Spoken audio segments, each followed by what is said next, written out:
Buenos días. Ok, so en la lección de hoy es C para acontecimientos no intencionales. Ok, so what is that mean? That mean it's when something happened and it's not intentional, right? It's like an accident.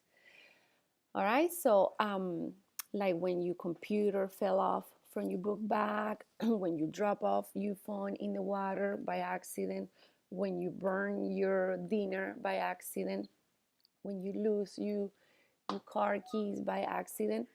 Good morning. Joe Williams, will you please come to the office? Okay, Joe so Williams, that please it's come what to it the means, office. Thank you. acontecimientos no intencionales. All right, first of all, this is the verb you have to use. I mean, some of the verb you have to use, all right, when you are talking about acontecimientos no intencionales, um, which is acabarse, agotarse, caerse, descomponerse, irse la mano, olvidarse, perderse, quebrarse, quedarse, quemarse, and romperse. Okay, and here is the meaning, and all of them ends in se. All right, you see that? All of them ends in se. All right, so let's see how that works. I have my notes right here.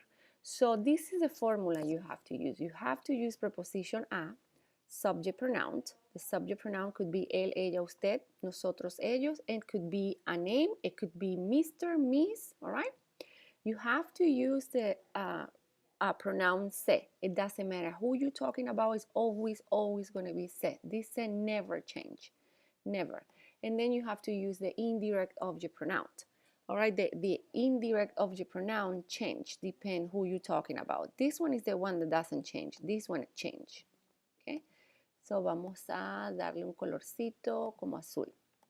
All right, so here, and the verb. And the verb have to be one of these verbs right here, and you have to conjugate those verbs in past tense, okay? So I'm going to use caerse, I'm going to use few of them.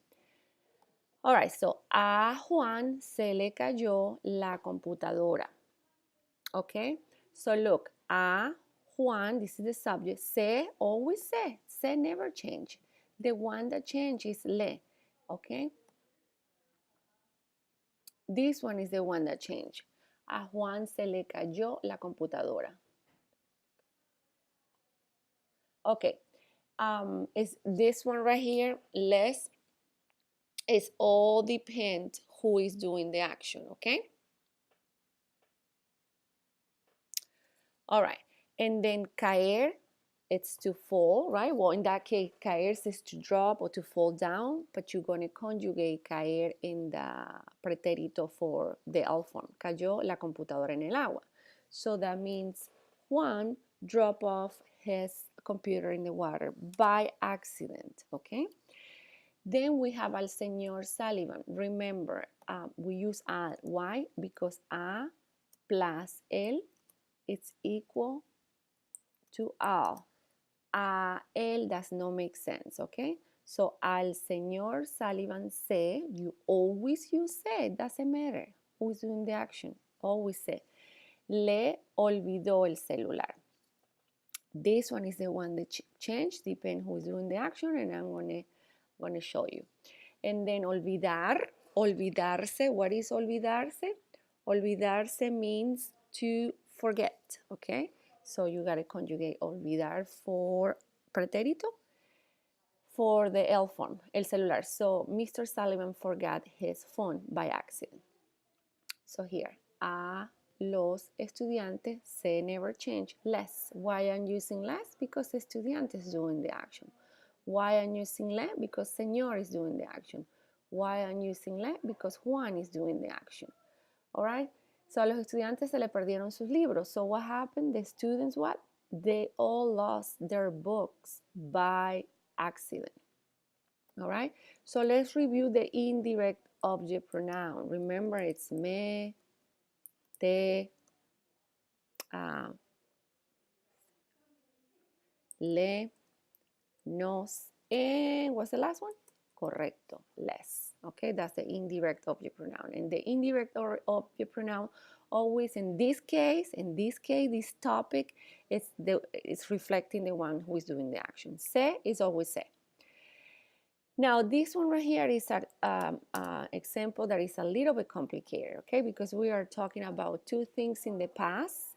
One happened first, and then after that one, something else happened, right? And remember, it was an accident.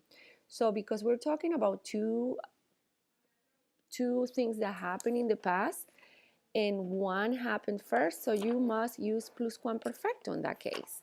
All right, remember how you use pluscuamperfecto. Pluscuamperfecto, you have to use haber plus pasado participio. And how you conjugate haber in pluscuamperfecto? Había, habías, habíamos, habían, right? So look, cuando regresamos de nuestras vacaciones, coma, ya se nos había acabado el dinero. All right? So when we arrived, past tense, when we arrived from our vacation, what happened? Our money was gone already, okay? Was gone already. So in this case, you have to use pluscuamperfecto plus pasado participio, okay? Remember, when you use haber, the pasado participio always ends in o, all right? But this one right here, are you talking about accidents? Not really. So this is not like a pretty good example. I'm going to give you another example. Um,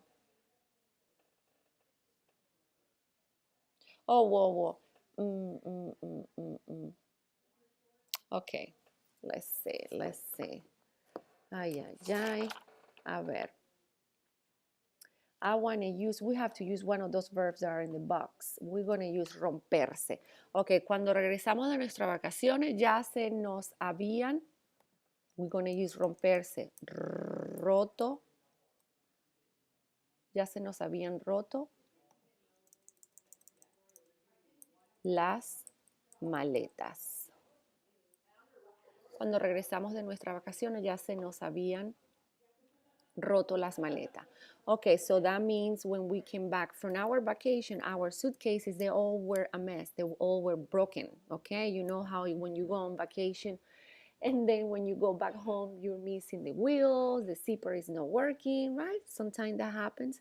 So, and this happened by accident. Nobody did it intentional. So in this case, we are using pluscuamperfecto because this one happened in the past but happened first.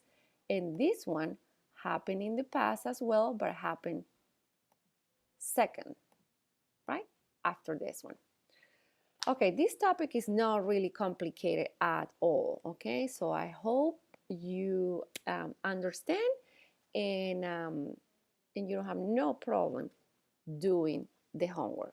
But now I have a participation point, which is this one right here. Okay, right here. Hopefully you can see it. And I'm going to take a picture because I have to post it in Moodle right here. Okay, and this is what I want you to do. I want you to read this to me. So you're going to get the app, whatever you're using to record your voice, okay? So you're going to open this. This is going to be in Moodle, and it's going to be called Comparación Cultural Participation Points, okay? So you're going to read this, you're going to record it, and then you have to answer these two questions. You see how it's one question here, two questions here. Let me see, ¿qué crees? ¿Qué significa?